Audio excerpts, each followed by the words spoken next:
और हम उसे ट्रेड करने के लिए एक ऐसे टूल का हेल्प लेने वाले हैं जिसे कहते हैं बॉलिंजर बैंड। दूसरी बात यह कि ऑप्शन सेलिंग में लोग इसलिए दूर भागते हैं इक्विटी ऑप्शंस में, बिकॉज ऑप्शन सेलिंग में आपको मार्जिन बहुत देना पड़ता है। टाइम पास करने के बाद भी थीटा पूरा आपका और ऊपर जाने के बाद भी थीटा पूरा आपका, तो सेफ्टी बहुत है। और उसके पास वो आया भी नहीं है, उधर ही उसने टाइम वेस्ट कर दिया, पूरा का पूरा थीटा हो गया जीरो। एकदम हाईली एक्टिव ट्रेडर्स है और हमें डे टू डे अगर पूरा थीटा खींचना है तो बॉलिंजर बैंड हमें बताएगा कि कौन सा स्ट्राइक प्राइस बेचना चाहिए और कौन से डायरेक्शन में मार्केट जा रहा है, तो हमें सेफ्टी से ट्रेड करने का ऑप्शन मिलता है। लेकिन मैं आपको एक तरीका बताता हूँ।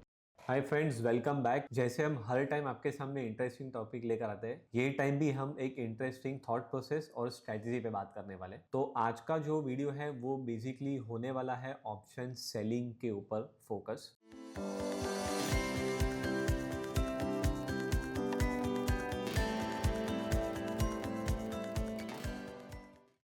और हम उसे ट्रेड करने के लिए एक ऐसे टूल का हेल्प लेने वाले हैं जिसे कहते हैं बॉलिंजर बैंड्स। बॉलिंजर बैंड्स आप लोगों ने काफी सुना होगा। एक ऐसी बैंड है जो मूविंग एवरेज के अक्रॉस बनती है और जो बेसिकली स्टैंडर्ड डिविएशन के फॉर्मूला पे वर्क करती है। तो जो लोग बॉलिंजर बैंड्स के बारे में फर्स्ट टाइम सुन रहे हैं, मैं उनको एक छोटा सा आइडिया देता हूँ बॉलिंजर बैंड क्या करता है। So basically Bollinger band basically works on standard deviation. तो एक बेल कर्व डिस्ट्रीब्यूशन जो होता है यूजुअली, तो एक बेल कर्व डिस्ट्रीब्यूशन में major amount of mean 68% of the data जो होता है ना वो वन स्टैंडर्ड डिविएशन के बीच में होता है। सो 68% of the data in one standard deviation का मतलब ये हुआ कि अगर आपको एक सिंपल एग्जांपल दूं, सोचो कि किसी पर्सन का आपने अगर लास्ट 6 महीने में किसी भी 30 साल के ऊपर के इंसान को आपने कितने लोग को ऐसे देखा है जिनकी हाइट समझो फॉर एग्जांपल 4 फुट के ऊपर है और 6 फीट के नीचे है। ऐसे आपने बहुत सारे लोगों को देखा रहेगा, राइट? तो वो मेजोरिटी डेटा कवर करता है पूरे इसमें। Okay, so people between 4 feet and less than 6 feet are basically under one standard deviation. कहने का मतलब ये हुआ।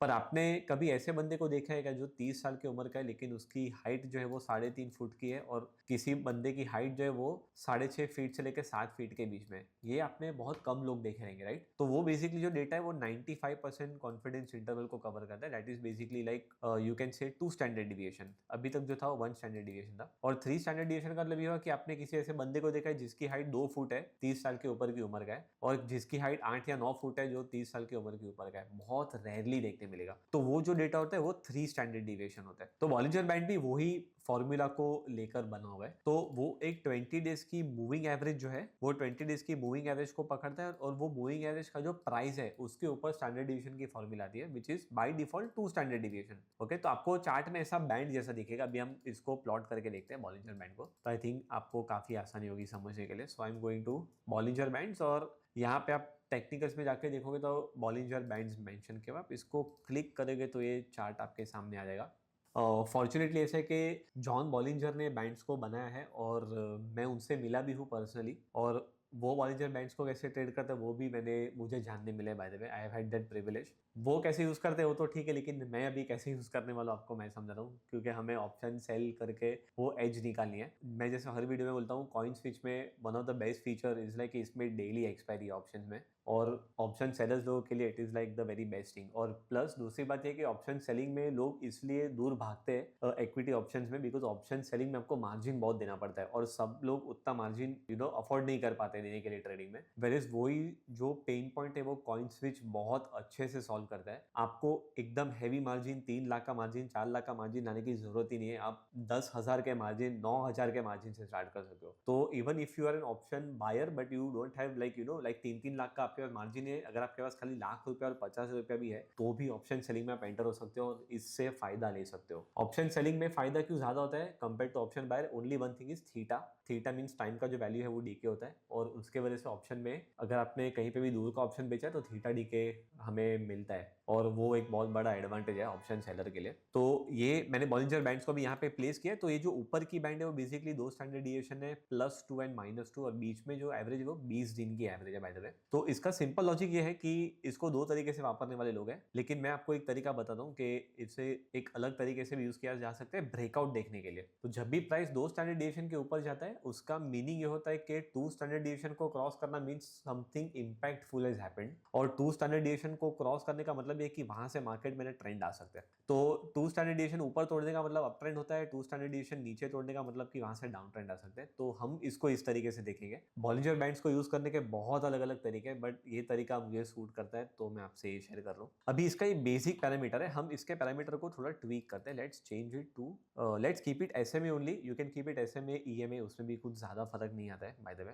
Okay, but we can take EMA if you want. So हम लोग EMA कर लेते हैं, थोड़ा सा 19-20 का फर्क होगा। और स्टैंडर्ड डिविएशन को हम लोग 1 कर देते हैं। 1 स्टैंडर्ड डिविएशन मींस आपके मेजर जो ब्रेकआउट्स होते हैं 1 स्टैंडर्ड डिविएशन में जल्दी दिखते हैं, तो इसलिए मैं 1 स्टैंडर्ड डिविएशन ले रहा हूँ। स्ट्रैटेजी का मेन जो क्रक्स है वो वहां पे। अभी हम लोग क्या करेंगे पता है, जब भी बॉलिंजर बैंड के ऊपर अगर प्राइस जाता है तो हमारे लिए वो अप ट्रेंड है, और बॉलिंजर बैंड के नीचे आता है मींस हमारे लिए वो डाउन ट्रेंड है। अभी अगर बॉलिंजर बैंड के ऊपर प्राइस का ब्रेकआउट होता है, उसका मतलब ये है कि यहाँ से भागेगा। अभी मेरा टाइम फ्रेम देखो, मैं 60 मिनट्स के चार्ट में हूँ बिटकॉइन के, तो because it is going to go up and continue the momentum, मुझे पता है कि ये वाले लेवल्स को तुरंत टच करना उसके लिए बहुत डिफिकल्ट है। ओके, 60 मिनट के एक कैंडल है मींस टोटल 24 कैंडल अगर हो गई तो पूरे एक दिन की एक्सपायरी खत्म हो गई। तो मैं इसमें ये टेक्निक यूज करने वाला हूँ। जैसे ही मुझे यहाँ पे ब्रेकआउट दिखता है उस टाइम पे मैं इसके नीचे बॉलिंजर बैंड की वैल्यू मार्क कर लूंगा कि नीचे का बॉलिंजर बैंड कहाँ पे 60 मिनट्स के चार्ट में। So my Bollinger band value is at $1,1666। तो जब ये $1,02,800 है, वो टाइम पे हम लोग कॉइन स्विच के टर्मिनल पे जाएंगे। ठीक है, अभी यहाँ पे मैं करंट प्राइस पे नहीं बता रहा हूँ, बट मैं आपको खाली इसमें टर्मिनल में एक्सप्लेन कर रहा हूँ। हम लोग देखेंगे कि नीचे के लेवल तक तो जाने की पॉसिबिलिटी नहीं दिखती है, मतलब ये जो पुट है ना, क्योंकि भाव नीचे है और मार्केट ऊपर भागेगा तो पुट का वैल्यू हमेशा 0 हो जाएगा क्योंकि डेली एक्सपायरी है, राइट। तो ये जो पुट है ना, मैं पुट ऑप्शन में जाऊंगा, उस स्ट्राइक प्राइस का आउट ऑफ द मनी का जो पुट है उससे मैं सिलेक्ट करूंगा जो ऊपर होता है, और वो वाले पुट को मैं क्लिक करूंगा। यहाँ पे टर्मिनल में जाके सेल प्रेस करूंगा। मेरे हिसाब से मुझे जो भी क्वांटिटी मारनी है, अगर 1 बिटकॉइन मारना है तो 1 बिटकॉइन, अगर आपको 0.01 बिटकॉइन मारना है तो 8,000 के मार्जिन में भी मैं ऑप्शन सेल कर सकता हूँ। और OTM का जो ऑप्शन का प्राइस अगर आप देख रहे हो, लेट्स अज्यूम के this would have been the price during that breakout, तो ये जो आउट ऑफ द मनी का ऑप्शन है ना, वो अगर पूरा दिन मार्केट उस लेवल पे नहीं गया तो वो 0 हो जाएगा, मींस ये पूरा का पूरा प्रीमियम मेरे जेब में। तो हम लोग इसमें क्या करेंगे, जैसे ही हमें लॉन्ग साइड का ट्रेड मिलता है, मींस बाय का ट्रेड मिल रहा है, तो हम लोग नीचे के बॉलिंजर बैंड के वैल्यू का जो पुट ऑप्शन का प्राइस है आउट ऑफ द मनी, उसको शॉर्ट करेंगे। अभी देखो यहाँ पे टाइम क्या लिखा है, 6:30 बजे शाम को ये हुआ है। ओके, तो आइडियली 1:30 बजे के आसपास एक्सपायरी होती है पूरे दिन की। 1:30 बजे का साइकिल चलता है 1:30 PM का। तो यहाँ पे देखो सुबह के शाम के 6:30, 7:30, 8:30, 9:30 ये भाग रहा है, और आपका जो पुट ऑप्शन है वो पूरा का पूरा डीके खाता रहेगा वहां पे। ओके, अभी 1:30 बजे तक अगर वो ऊपर रह गया ना अगले दिन का, तो अपना काम हो गया। Okay, so this is 10:30, 11:30, 12:30, 1:30 and the option is expired, means ये जो option out of the money का 0 हो गया, एक्सपायरी हो गया, पूरा पैसा आपके पॉकेट में। Now let's see one more thing. इसके बाद में हमको सेल का सिग्नल मिला, तो अभी सेल का सिग्नल है, इसका मतलब ये क्या बोल रहा है, डाउन ट्रेंड में जाना है। डाउन ट्रेंड में जाना है मतलब ये जो स्ट्राइक प्राइस का कॉल ऑप्शन है ना, इसको आप मार्क कर लो। तो आपको सेल सिग्नल मिला 1,05,200 पे, और इसका जो मार्क प्राइस है 1,06,200 है। तो 1,06,000 का जो OTM का कॉल है उसे आपको पकड़ना है, और आउट ऑफ द मनी का जाके शॉर्ट लेना है, आपके हिसाब से क्वांटिटी ऐड करना है, इसको शॉर्ट सेल का बटन दबाना है। अगर ये पूरा दिन इसके ऊपर नहीं गया तो ये हो जाएगा 0। So let's see you got the trade already at 10:30। ठीक है, अगर 10:30 को ट्रेड मिलता है तो आप नेक्स्ट डे का एक्सपायरी सिलेक्ट कर सकते हो, क्योंकि इसमें तो कुछ बचा ही नहीं रहेगा। पूरा एक दिन उसने यहाँ पे निकाल दिया, दोपहर का 1:30 बज गया और वो ऑप्शन हो गया 0। So now you are at 0, पूरा का पूरा थीटा डी के मिल गया कॉल ऑप्शन में। ओके, तो ये सेम टेक्निक है। अगेन अगर आपको ब्रेकआउट मिलता है तो आपको यहाँ पे स्टॉप लॉस रखना है। एंट्री यहाँ पे 2:30 बजे हुई है, ये वाले ट्रेड में देखो ट्रेड फेल हुआ है, so will keep your strict stop loss. और अगर आपको ये बड़े झटके से बचना है तो आपने जो भी प्राइस पे आपका ऑप्शन बेचा है उससे एटलीस्ट 2 टाइम्स ऊपर का स्टॉप लॉस डाल लो। सो लेट्स से अगर आपने किसी में डॉलर में प्रीमियम भरा है, लेट्स से 400 का, ठीक है, सो लेट्स से 400 का है, तो 800 के ऊपर एक स्ट्रिक्ट स्टॉप लॉस डाल दो, ताकि कभी अगर बड़ा झटका है तो हमें क्लोजिंग के लिए रुकना ना पड़े और हमें एक्सट्रीम लॉस भी ना हो जाए, हम वहां से बाहर निकल जाए। तो वंस इन ए व्हाइल ऐसा होगा, which is okay, not every trade goes right. तो फिर से यहाँ पे बॉलिंजर बैंड के ऊपर कोई भी एंट्री नहीं है, सीधा बॉलिंजर बैंड के नीचे फिर से क्लोज हुआ। फिर से आपको बॉलिंजर बैंड के ऊपर का डेटा लेना है, फिर से आपका आउट ऑफ द मनी का कॉल शॉर्ट करना है। पूरा दिन टाइम पास हो गया, 0 हो गया, ट्रेड आपके फेवर में। अभी यहाँ पे भी अगर आप देखोगे सेम सिचुएशन है, फर्स्ट क्लोजिंग ऊपर आई है, आज का 2:30 बजे का ट्रेड है, अभी देखो इसके नीचे क्लोज नहीं हुआ है, ये वाला स्ट्राइक प्राइस जो है हमारा शॉर्ट होगा। अगर 2 टाइम्स चला गया तो निकल जाओ, अगर नहीं गया तो रुको। अगर ये पूरा दिन यहाँ पे वेस्ट करेगा तो फिर से आपका जो कॉल ऑप्शन है, आई मीन पुट ऑप्शन है आउट ऑफ द मनी का, वो 0 हो जाएगा। तो अगर आप पूरे डेटा में जाके देखोगे तो मेजर अमाउंट ऑफ डेज पे क्या होता है, इसमें फायदा क्या है मैं आपको समझा रहा हूँ। अगर समझो आपने यहाँ पे कोई ब्रेकआउट ट्रेड किया है फॉर एग्जाम्पल, और इसके बाद अगर वो स्टॉक साइडवेज में टाइम पास भी करता है, भले वो चलता नहीं है, पर बिकॉज पूरा दिन कंप्लीट हो जाता है यहाँ पे, तो आपको थीटा मिल ही जाएगा। मतलब वो जीरो तो एज इट इज होने वाला है, ऊपर जाए